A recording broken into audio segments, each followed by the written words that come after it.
ano ba to? Nag-glare, no? Tingnan nyo yung mga sasakyan sa kabila, oh. Ang dami, no? Parang Maynila.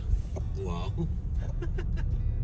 Pero marami talaga kasi may dumaang tren eh. Tsaka ano lang dito, nag-zipper lane. One lane lang. Kaya kami nag-vlog kasi may nakita kaming Christmas tree. Umiilaw yung Christmas tree niya nandun sa ano, sa likod ng pickup. Papunta kami ng sine. Wala, hindi makita. Papunta kami nila ng ano, sinihan. Late na kami. 7 o'clock yung screening. Oh, Sunday. Oh, Monday. Oh, Tuesday. Oh,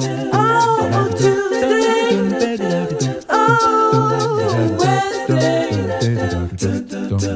Oh, Thursday. Oh. Christmas tree. Natutumba na yung Christmas tree niya. Sa hangin. Matutumba na. Natutumba na.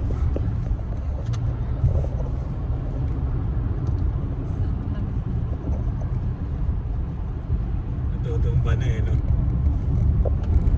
Pero ang galing eh, no? May Christmas tree siya sa ano. Baka May malaki siyang saksakan sa likod.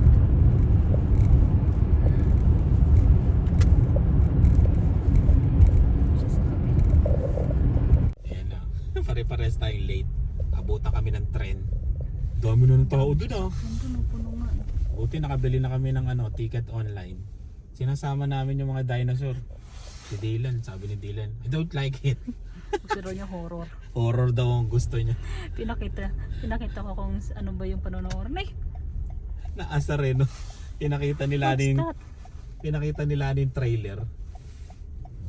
Naasa rin.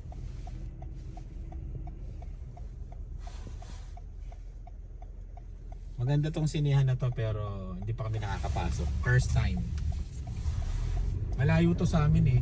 Merong malapit na sinihan sa amin. Hindi yata siya showing doon.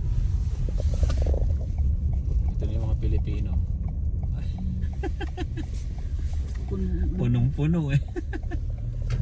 Baka wala ng ticket yung iba, mami. Yun ang problema. Hindi sila bumili online, no? Ay, hindi. Problema, parking. Dito ka mag-park.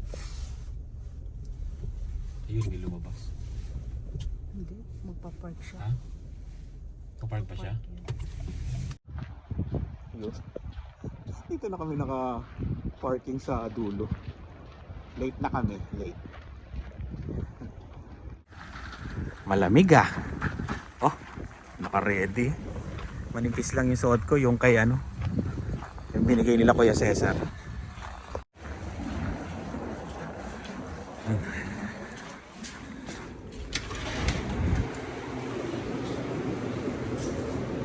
Yun no. Laki pala nito, no? Parang alam mo yung sinihan sa ano, sa Glorieta. Naalala niyo pa ba 'yan?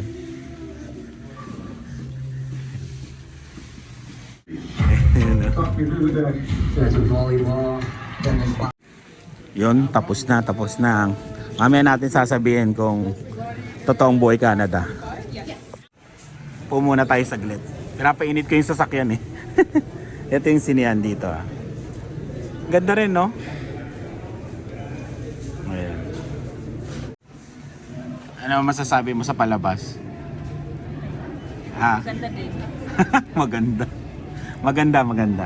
Maganda istorya niya. Oo, maganda istorya niya. Ito yung Uber.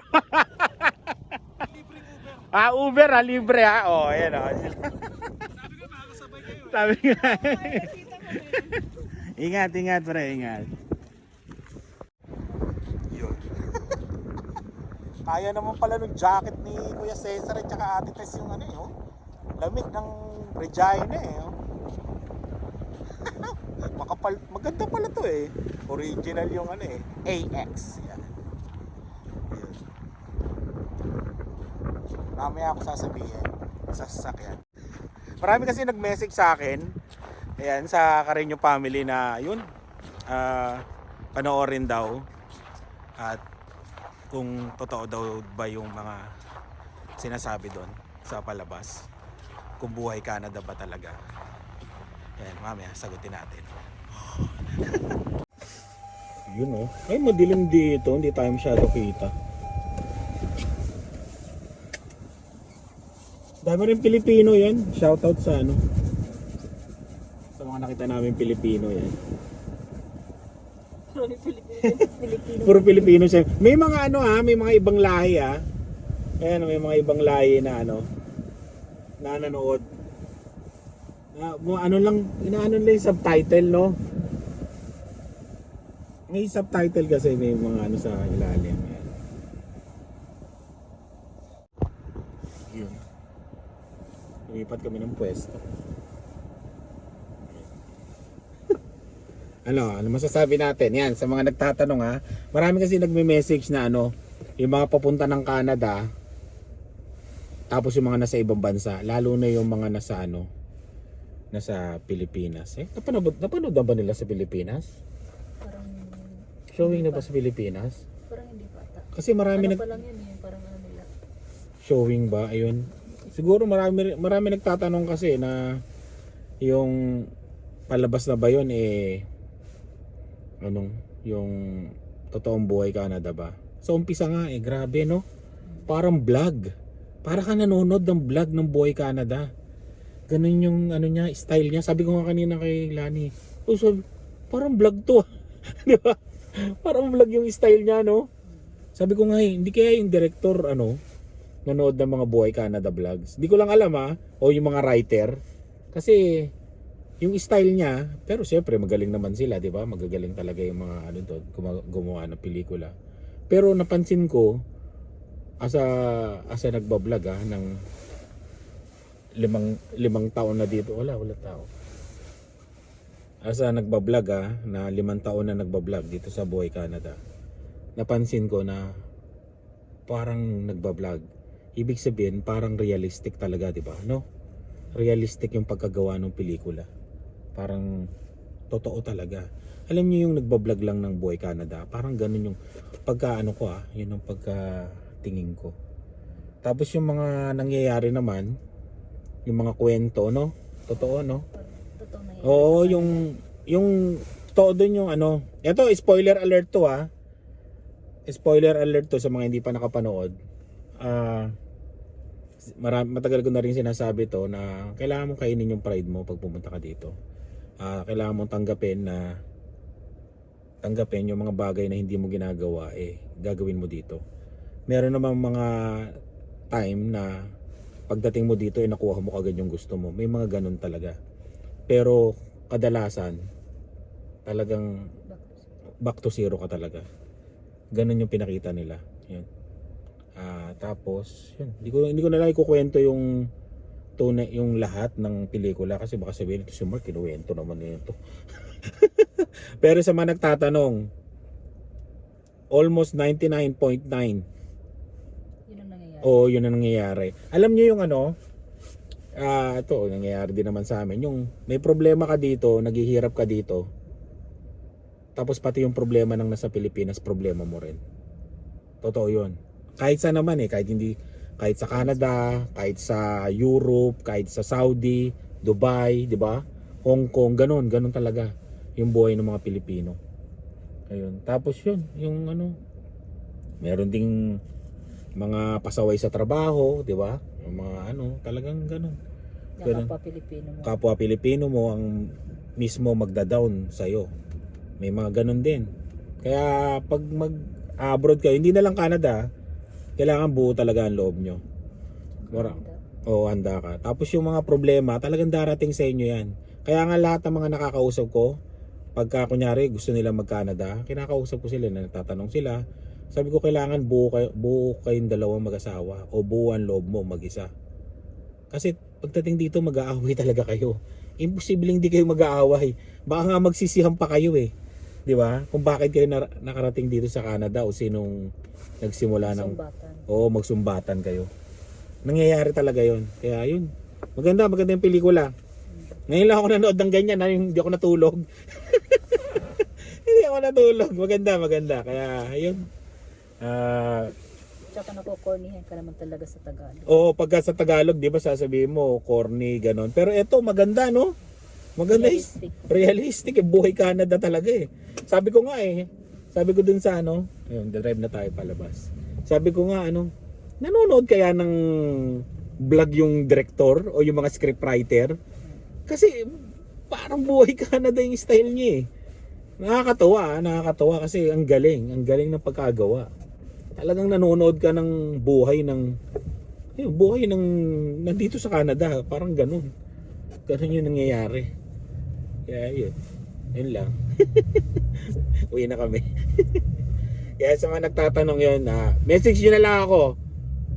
Sasabihin ko sa inyo, ang ganda pala dito, mas maganda dito. Message nyo ako, kukwento ko sa inyo lahat. Hindi ko kasi masabi lahat dito kasi spoiler alert eh. Marami pang manonood eh. Pero yun lang, papyaw kasi sinabi ko naman general. Kaya yun. Siguro yung kapares ng trabaho nun, no, maiiyak na lang. Oo, kubeta, Kung mag-relate na rin. CR, manager ka, may-ari ka ng... Ganun talaga, pagdadaanan mo yun, mami, lahat. Kaya yun. Sana, pag may time kayo, panoorin nyo rin. Yung mga lalo na may mga kamag-anak sa Canada, yan. Ganyan ang nangyayari. Kaya yun, ganyan ang nangyayari. Dito lang tayo, ikot tayo.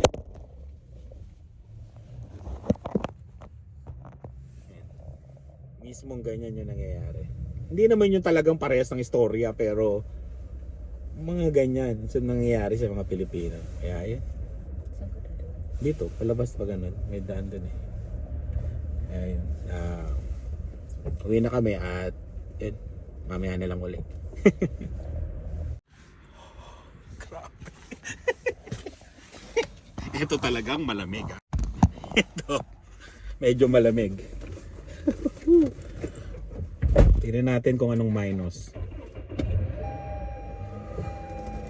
Ay. Hop. Oh. Sipin nyo sa loob ng sasakyan ha.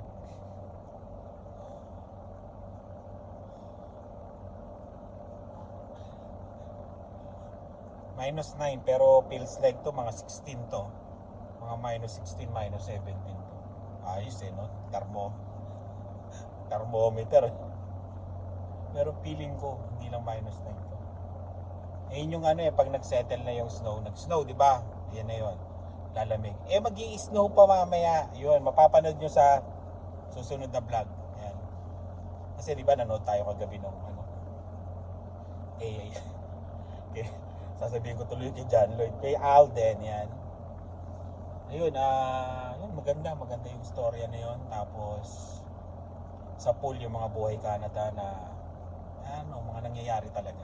Nangyayari siya, tapos, meron pa akong natutunan doon. Ito sabihin ko na, kasi, pero, may scene doon na, pasensya na, na hiniram niya yung parang delivery app. Pwede pala yun, no? Sa bagay, kasi hindi naman nakikita yung nagdi-deliver, iiwan lang sa door mo, iaabot. Yun, dun sa palabas na yun, sa pelikula na yun, hinihiram yung delivery app, yung app, yung parang yun eh. Ayaw ko na magbanggit, basta yung mga delivery app yun, alam nyo na yan sa Pilipinas, parang ganun. Galing, no? Tagal ko dito, ngayon ko lang nalaman na pwede. Pwede, kung saan pwede pala, no? Nga lang, grabe, no? Nahihiram pala yun. Yun ang hindi ko alam. Kaya yun, marami kayong matututunan sa pelikula na yun. Kung gusto nyo pumunta ng Canada, panoorin nyo yun, ganon yung mangyayari. Hindi namang mangyayari pero ganon yung mga nangyayari dito. Katulad pati sa mga maging katrabaho mo. Yun. May mga ganon din talaga. Kaya kailangan talaga, matagal ko na naman sinasabi, di ba? Nasabi ko na rin kagabi na kailangan buuan loob mo, tsaka kailangan tanggalin mo yung pride pagpunta dito sa Canada. Kaya yun, ano pa ba? Yun. Maganda yung pelikula. Ngayon ko lang napanood yung pelikula, yung sino yun? Si Catherine Bernardo, yung magaling na artista. Pero syempre yung pelikula, nilagyan nila ng mga yung mga Alam mo yun, yung mga cheesy na scene, yung parang mga in love, yun, siyempre, di ba? Nilagay yun. Pero konti lang yun. Talaga nag-focus sila sa Buhay Canada. Feeling ko nung napanood ko focus sa Buhay Canada talaga. Parang nanonood ng vlog. Parang ganun talaga. Ng iba't ibang vlog ng mga naggagawa ng Buhay Canada. Parang ganun. Ganun siya. Kaya yun. Maraming salamat sa laging panonood. Yun, try nyo kung gusto nyo. Yun, ingat po kayo at yun, sa susunod na vlog, mapapanood nyo yung ano mangyayari mamaya. Kung malakas ba. Kasi magsisimula mamaya alas 2, alas 3 na eh. Siguro alas 4, gano'n. Yung snow, kung gaano kalakas. Hanggang bukas yan, tuloy-tuloy, walang tigil. Naka-forecast snow, walang tigil. Kaya yun. Maraming salamat sa laging panonood. Ingat po kayo at yun, mga taga-Canada, tuloy lang ang Buhay Canada. At sa mga pupunta dito sa Canada, tuloy lang ang pangarap papunta dito sa Canada. Lakas ng loob, tapos tiyaga, makakamit nyo lahat yung mga